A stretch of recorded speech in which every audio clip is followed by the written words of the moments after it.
Gude. We are back with the two sewing machines. This is the third episode of I don't know how many. In the last episode we stripped them as far as possible and discovered this machine is maybe like a generic no-name brand and you can slap your cover on it. Therefore it has like an endoskeleton and all the prettiness is done by adding plastic panels to it. And this one has an exoskeleton like a bug or a beetle, and therefore everything is mounted directly to the cover, which is fully metal.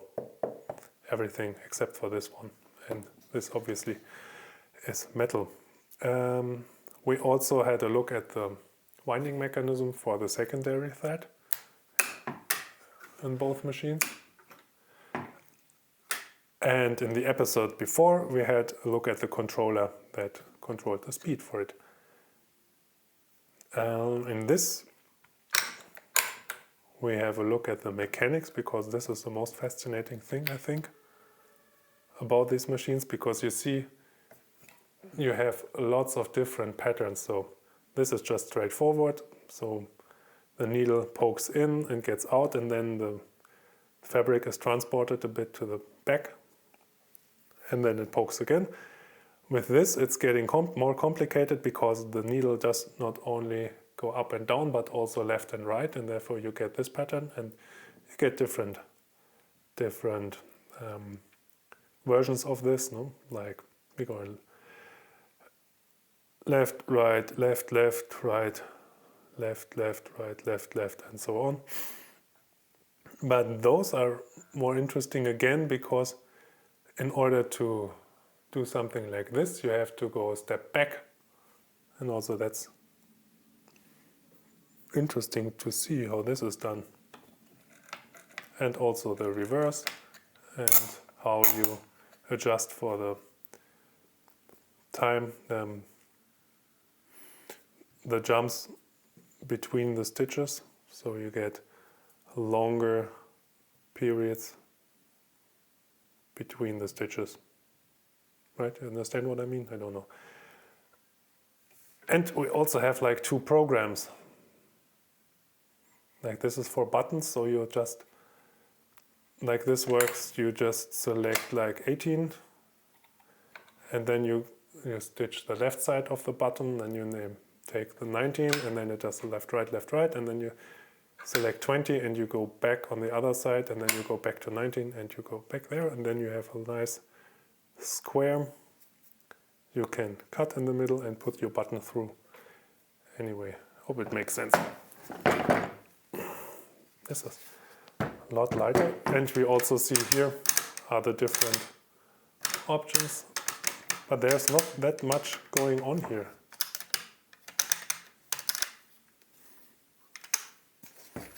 Here, you can see this. Can you? If I can't see this, then how can you? But basically the mechanism is down here behind this, and here it's up there. And if we select something, there's more action.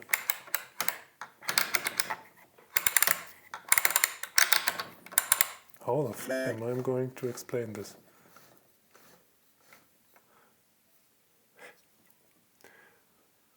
There is a nice video on technology connections you can watch, where the guy describes how an automated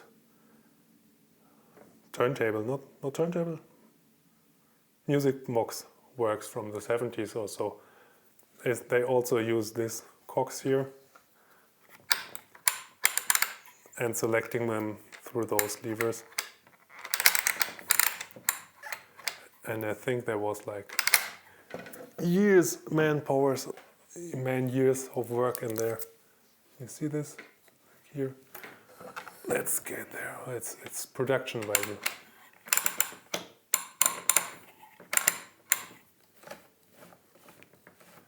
Right? So what we basically have is like, this is the program selector, and it selects the programs by selecting, engaging and disengaging those tiny things, arms up here, like a music box. See, they're going up and down and up and down, and also down here something happening. And then once you selected your program, the motor powers the worm gear down here. Maybe you see it, maybe not, but that uses this. That also turns this wheel. And then we see what happens. What do you do?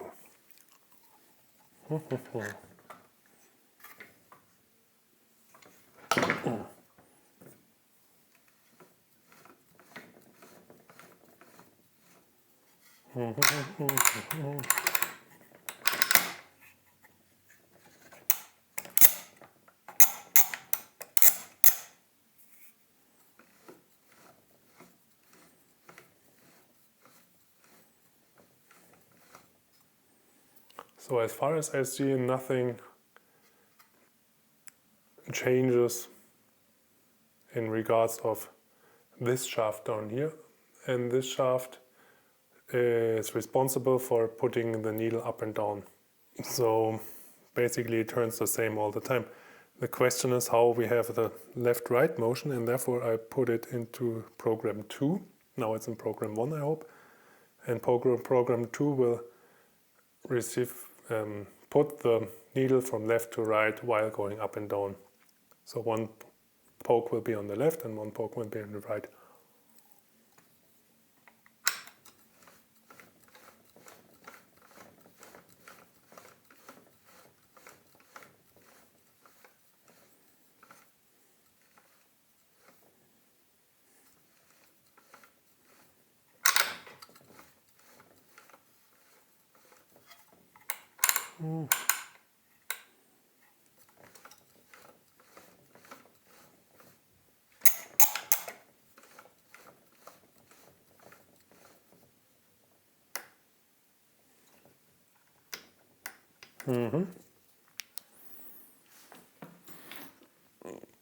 So there's a huge leverage here. We need more light. We need more light. So this guy is a huge lever, this one, which controls the left-right motion of the needle, which the needle is this one, and that's, you see, by pushing the lever up and down, this is going to left and right. Okay, now we know how it's going up and down, and we know how it's going left and right. And the length between the pokes is controlled down here, because you see those tiny teeth down here, and if I turn it, if I turn the wheel, they will go up and down and left. Oh, I'm turning the wrong direction.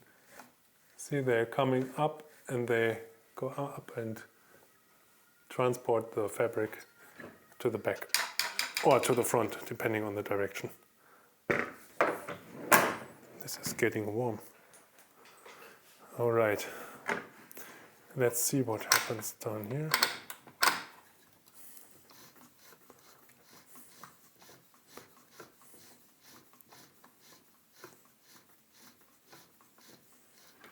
There's a lot happening here.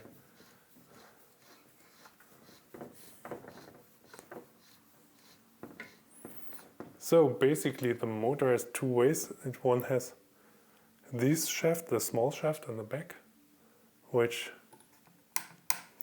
controls as this, what's called in cars, they are the same thing, Nockenwelle. This pushes this rod out and forward, and which then is linked to the teeth, and they will grab the fabric. See, it's going forward and backwards. Can you see that? Forward and backward and forward and backwards. And it also is linked down here to the secondary thread. So it will push the secondary thread up and down and provide it with more thread. Okay, this is, I think, this is as far as I can go. I can wing it now without actually having to do more research. That's really nice. It looks like a little piston engine with the rod coming up and down. Okay. Let's inspect this one. I'm afraid we can't see that much here. But this is for the, you can see this. This tightens and loosens the thread, so it allows it if you put it to loose. And now 9 is on top, so this is the tightest it goes. You see this little bracket, and now it's the loosest, so it allows the thread to glide through easier. The same thing up here with this thing, with this wheel. It's just, yeah, you need it if you need it. This is the length of the stitching. And again, this controls like this up-down motion. And this is an option we didn't have with the other machine. You can adjust how wide the needle will jump from left to right when having like a zigzag pattern. Right? You can have it completely on the left and you can have it completely on the right, and it locks a little bit in the middle. This is done by the little notch down here in the plastic. Yeah, you can see this. It's neat. You have the little. But the problem with this one is, okay, we can turn it right again. And we see we have the up-down motion being done by this complicated thing in here. Okay. Basically it's pulling the thread from the reservoir, from the spool, and then feeding it to the needle so it can put it into the fabric where it's needed. Let's get rid of this to have a better look. Come on.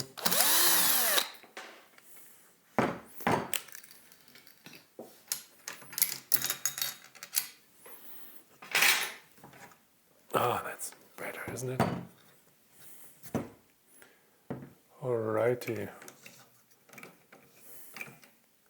I'm afraid if I pull this out, then I can't adjust.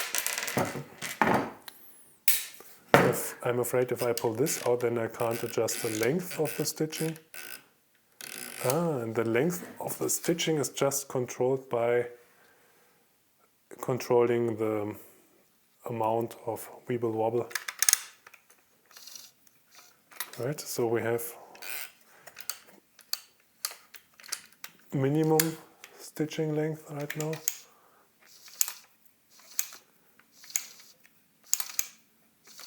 And now we have maximum.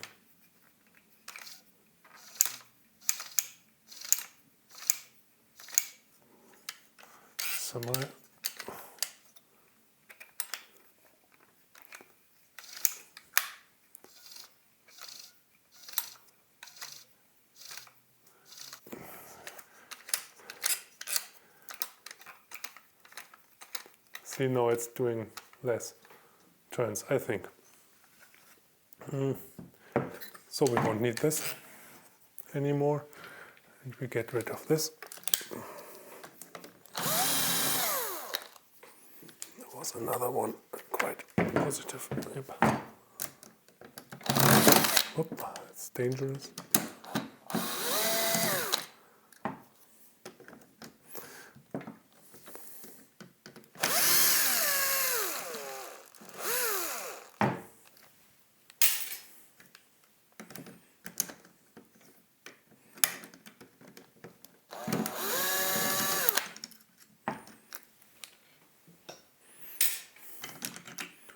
see, it's just some cogs, and there's our wheel. Nice. And gone. We don't need this anymore. And down here, get some more light. You see again, like here, the mechanics or the selector. Again, I think it's better if you look at the technology connection scan channel. But what we can see here is, if I can balance this with one hand and then go here.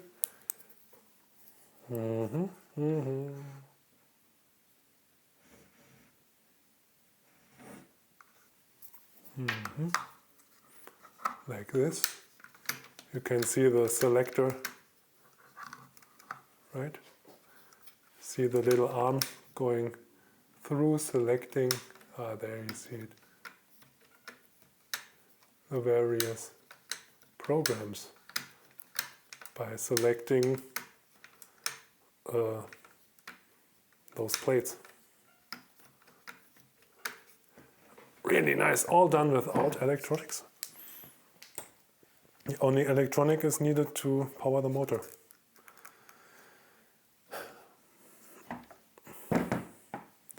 Right, I think that's enough for this one. It's really nice. In the last episode I will just disassemble it completely and we see what we find.